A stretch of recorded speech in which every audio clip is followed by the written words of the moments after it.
Yes, so the truth, right? The organization is the one that has the truth, right? So you're raised in the truth. I left the truth. There was a lot of good in being raised a Jehovah's Witness, and then I also feel there's a lot of unhealthy type of education. We're taught there is nothing outside of the witness organization.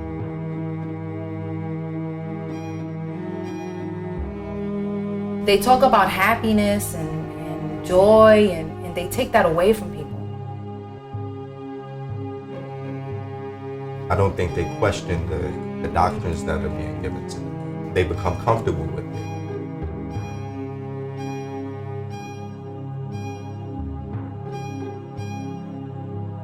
Growing up as a Jehovah's Witness, college was not an option.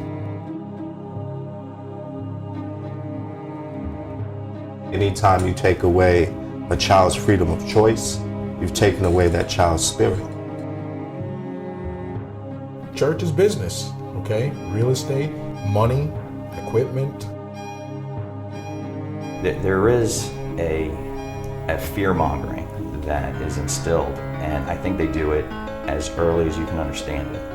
If you do not serve Jehovah, you will die. Do you know anybody that does not serve Jehovah? Well, let them know they will die. So when you're told that God is casting you out of his organization and no one will talk to you, it was devastating, and it was self-inflicted, one of the worst times of my life. They need to go through what they are expecting other people to go through. It can't all be that great and still be this bad. You do exactly what we tell you to do, and we'll love you. And if you don't, we will leave you. I don't think it's healthy for people to feel guilty about living life to its fullest. Parental relationship is non-existent. And the picture has been painted of me that I'm not a good father. Any religion that ostracizes family for faith is bad.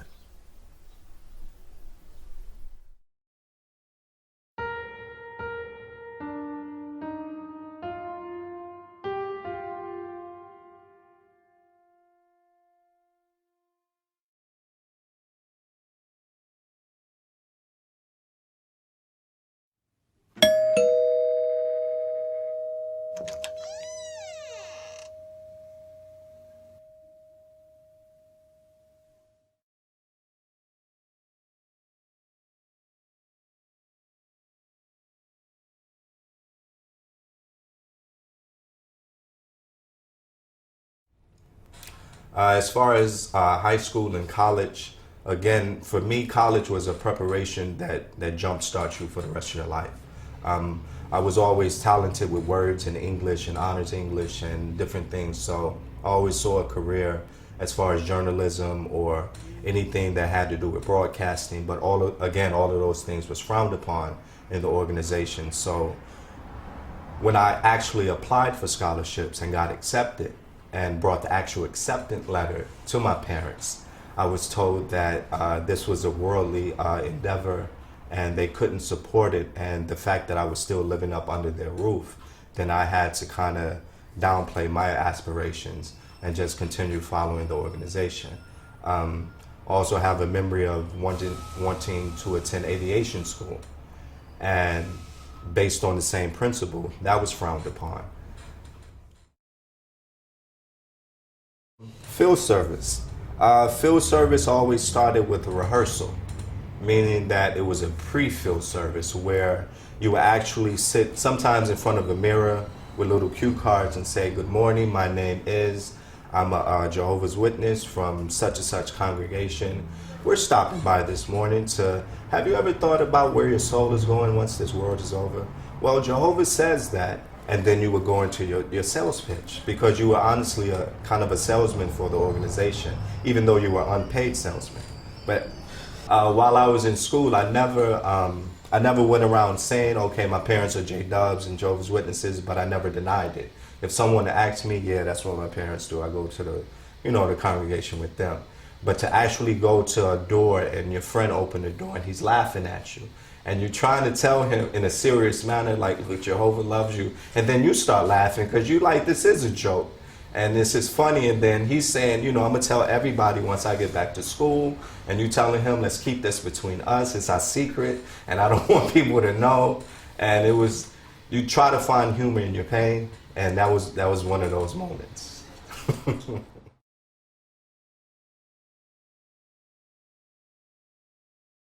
If I could say anything to the gatekeepers and the overseers of the Jehovah's Witness organization, I would say that it is what it is. You know what the truth is, and you know what it is not. And the fact that you choose to put out a watered down version of what truth is, and to keep so many people in spiritual prison, to me, that's the epitome of evil, because you know what truth is. And the fact that you choose to not only keep people in ignorance, but to make a substantial profit off of ignorance, then I feel you and your descendants should no longer be here, because you are a plague to what life should be. Life should be freedom, life should be easy, it shouldn't be put into a box, and it shouldn't be put into a suit and tie. And you can't tell me what is and what isn't, because I know now.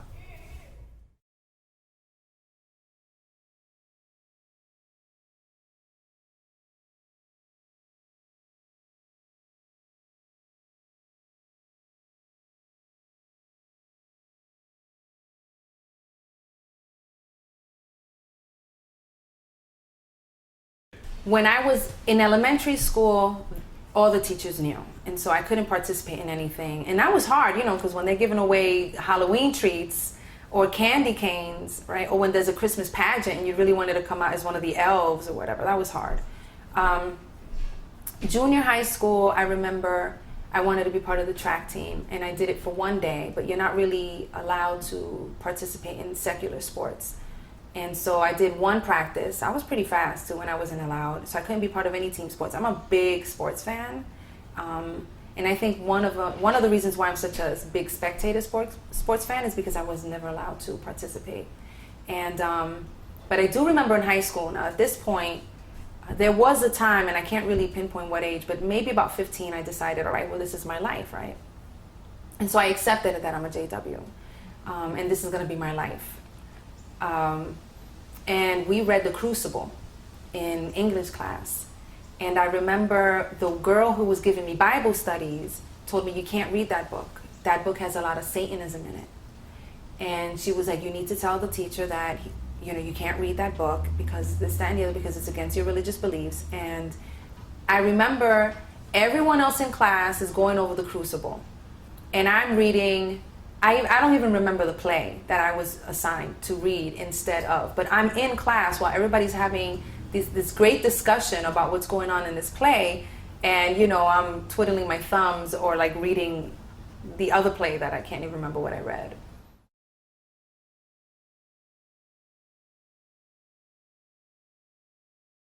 I went to high school, I entered into the honors program. I was always a straight A student. And from there I dropped out to enter the law program. You couldn't be in both programs. And I always, ever since I was a little girl, thought I'd be an attorney. So I went into the law program. It was just kind of an elite program. But by that time I was a sophomore in high school. So I guess I was 15, and it was about the same time that I decided, okay, this is what I'm gonna be. And growing up as a Jehovah's Witness, you're not, college was not an option. That is time, energy, money, that you can spend serving God. So for me, because I had already decided this is going to be my life, there was really no reason for me to stay in the law program or do well in class, because doing well in class and in school is, that's in preparation for you to go to college. And I wasn't going to go to college, so I dropped out of the law program. I took my pre-SATs without even studying, just to take it, because I think it was, I don't even know why, I just took it and I got like a 1260.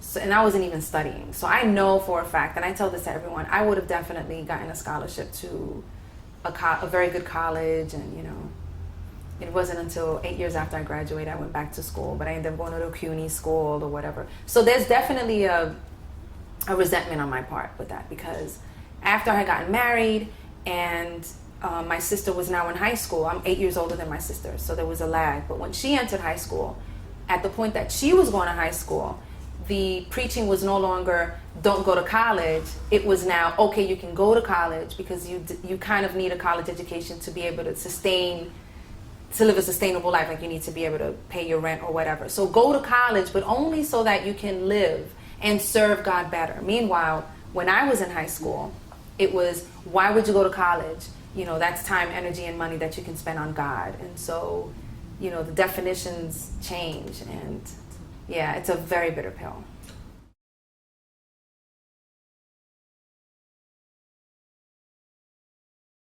So dating in the organization is very different from dating outside of the organization. When I say dating, there is no dating in the organization. When you meet someone of the opposite sex and you speak to them, you talk to them with the intentions of this person possibly being a lifelong mate. And if you become boyfriend and girlfriend, they are basically your fiance. I mean, it's a big step. But you're really not allowed to date, right? I mean, in the contemporary world, the conventional world, worldly people date, and they figure out, you know, if this is what I want, if this is not what I want. And, you know, they explore. And you're not allowed to do any of that. I would say that 80 to 100% of the marriages that occur within the organization are because they want to have sex legally within the organization. There is no premarital sex. There is no touching. You're really not allowed to go out alone, because they know if you go out alone, then, you know, there's this danger of exploration and illicit conduct. So even just to spend time alone with your boyfriend or girlfriend, you have to be married. As a Jehovah's Witness, certain sexual acts are not permitted. So oral copulation, no. Anal copulation, no. And really depending on who you're, mutual touching, because masturbation is not allowed, and so mutual masturbation is not allowed, so you couldn't really touch each other. So positions were a point of conscience. When I was married, there were two positions, him on top or me on top, and any experimentation was no.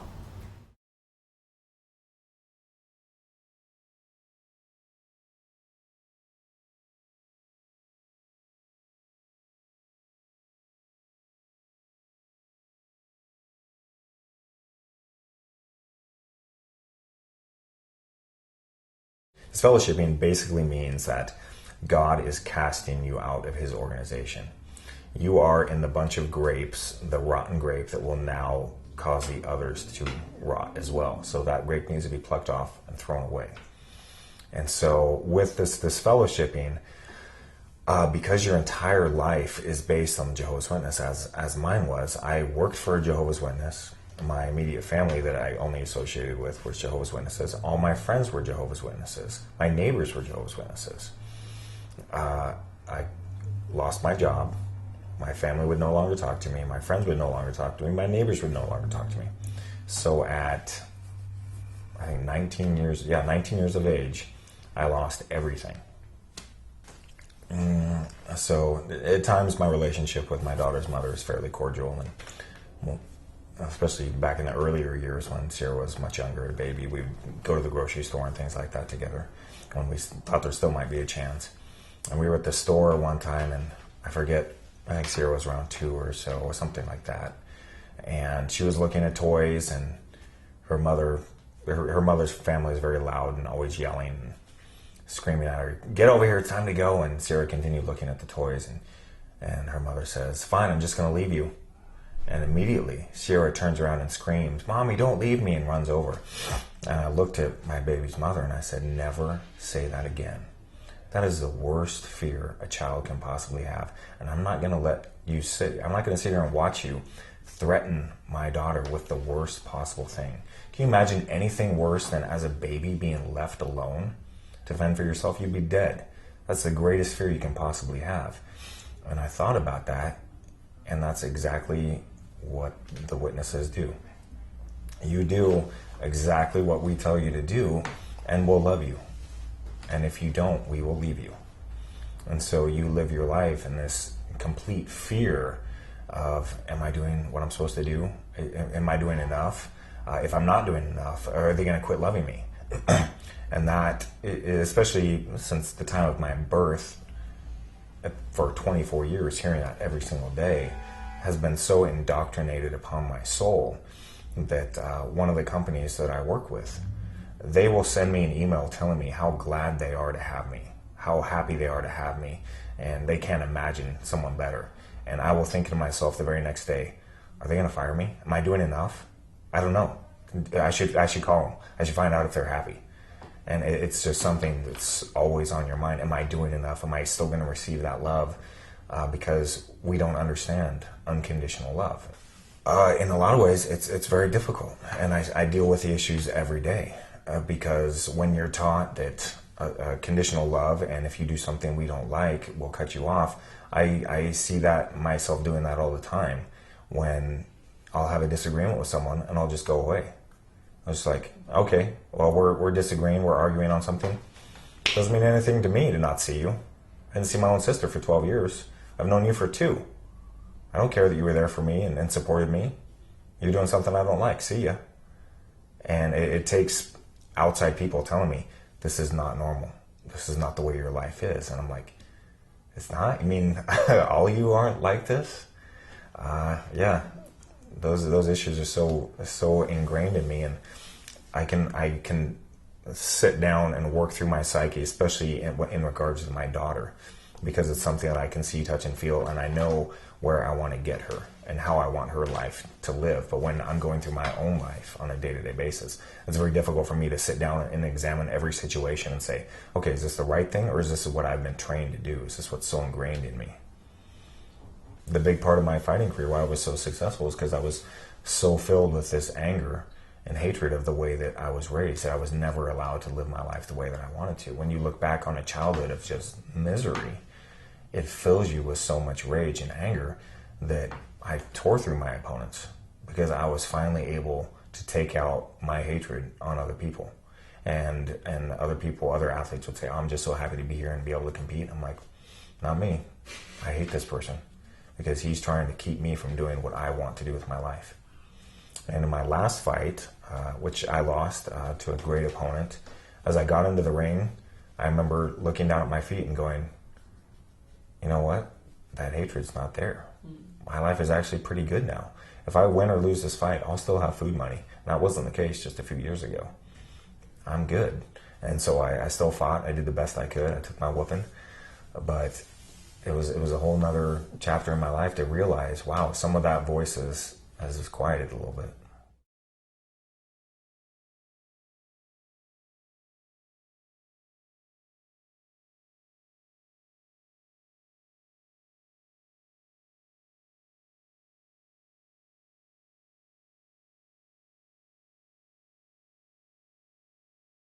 What I thought was heavy at time was the schedule that we had to maintain in terms of going to the meetings. You know, the time that was allocated towards the meetings themselves, preparation before the meeting, getting there, other activities like field service. You know, if you added up the amount of hours over the course of the week, it was a lot of time. And for a kid, it was too much for a child. And there were a lot of times that I would have preferred to be home,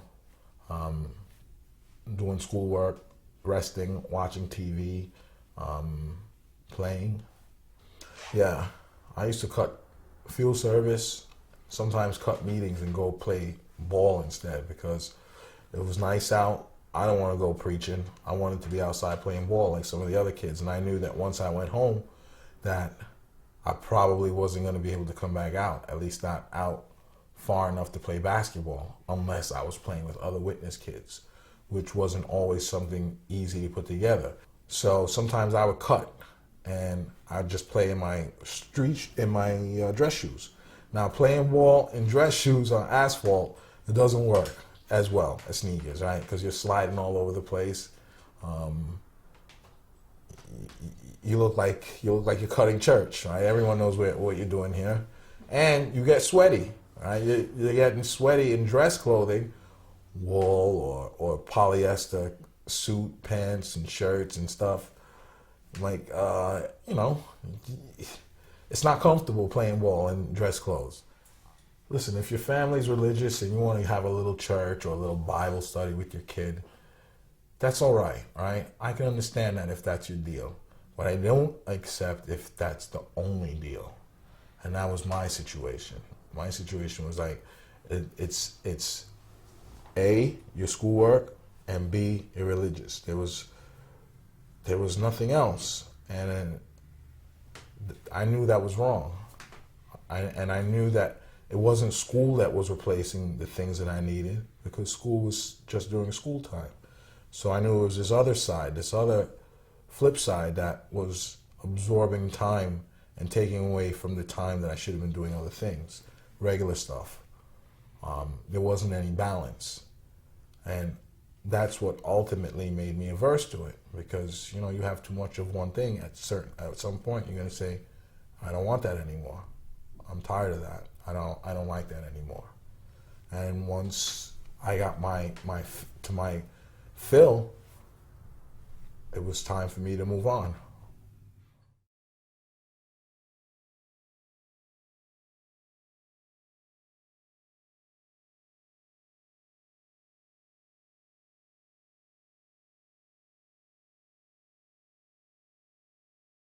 Just to preface this, I feel that there was a lot of good in being raised as Jehovah's Witness, and then I also feel there's a lot of I don't want to say not good, but unhealthy type of education that I don't agree with. If I was going to say there's one specific theme, it really comes down to, and I don't know how else to say this, but there is a fear-mongering that is instilled, and I think they do it as early as you can understand it. I had found a notebook from when I was 6 or 7 years old, and I was at an assembly when I had written this. I found this notebook, and I was in my mid-20s, and one of the things written in there was, and I remember the words very distinctly, it said, "If you do not serve Jehovah, you will die." Do you know anybody that does not serve Jehovah? Well, let them know they will die. So, for me at that age, to have the initiative to where I'm just learning how to write, and that I felt that needed to be expressed on pen and paper, okay? It makes me think back of, as best as I can remember, what led me to want to write things like that. And I do believe that part of how they motivate to follow our religion, to not go to any outside, any what they call quote unquote worldly type influence, is because you will lose your life, because there's nothing more extreme than that. Maybe this type of energy they use is different now. Okay, they don't express themselves that way. But when I was growing up, when you're talking about in the 80s and so on, and early 90s, that's how I remember. That's how I remember you were motivated that way. Fear.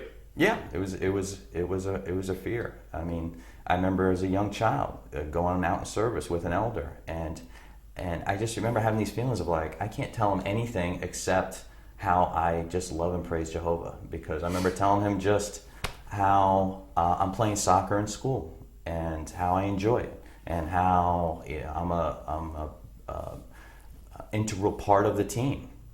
And grown man, and this was when I was about 12 years old, and instead of saying that's great, he says, why don't you look up, and I can't remember the scripture, it was 1 Timothy something, and I remember the scripture, I mean, to this day, now mind you, this is 25 years ago or better, and he says the scripture had something to do with, for physical training is beneficial for little, godly devotion is beneficial for all.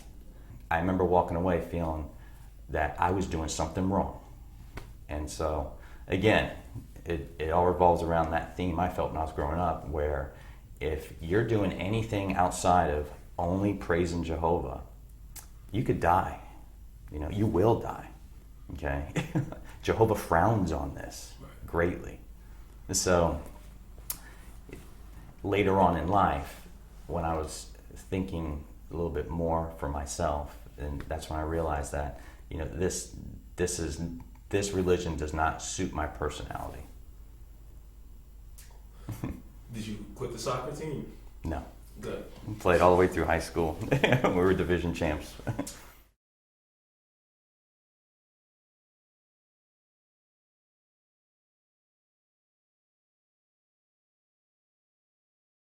Leaving the organization, you think that you're led to believe that you might end up in a really bad situation. They use a lot the preaching of learn the truth and the truth will set you free. Well, to me, like, leaving the organization has set me free. I'm able to, you know, lead the life that I feel I want to live. You know, I feel complete. Other than the lack of relationship with my family, I feel that everything else has, you know, worked out fine. I went to school. I have a good job. I have awesome friends. I have friends who have been with me through good things and bad things, through things that I shouldn't be doing and things that I should be doing. And they still, you know, they support me. They know that I'm a flawed human being, and they're still there despite of what happens, which is more than I can say for the vast majority of friends that I had. Whenever I encounter Jehovah's Witnesses, it's very much, it's funny because some of them, I've interacted with Jehovah's Witnesses who don't know that I'm a Jehovah's Witness and are fine with me until they learn that I used to be a Jehovah's Witness. And there's only one way you can used to be a Jehovah's Witness. You know, you either die or you are no longer a Jehovah's Witness, in which case, you know, they're not supposed to associate with you. And I felt the disconnect from them, which is odd because, and that's exactly how the organization works. Like, had I never been baptized and brought into this religion and told my mom, or had the opportunity to tell my mom, this is not what I want to do, they would have been fine with me having a relationship with my mom, whether I was gay, whether I was whatever the circumstances may be. But because I know and I choose not to, then that's where the problem is. You know, my belief is if they really believe that I'm not going to enjoy eternal life with my family because I'm not a Jehovah's Witness, then they should be letting my family and me enjoy whatever 70 years compared to their eternal life I'm going to have, you know, around them. And that's my biggest problem with the organization. To this day, I believe that my relationship with my family has become close to non-existent because I chose to no longer be a Jehovah's Witness.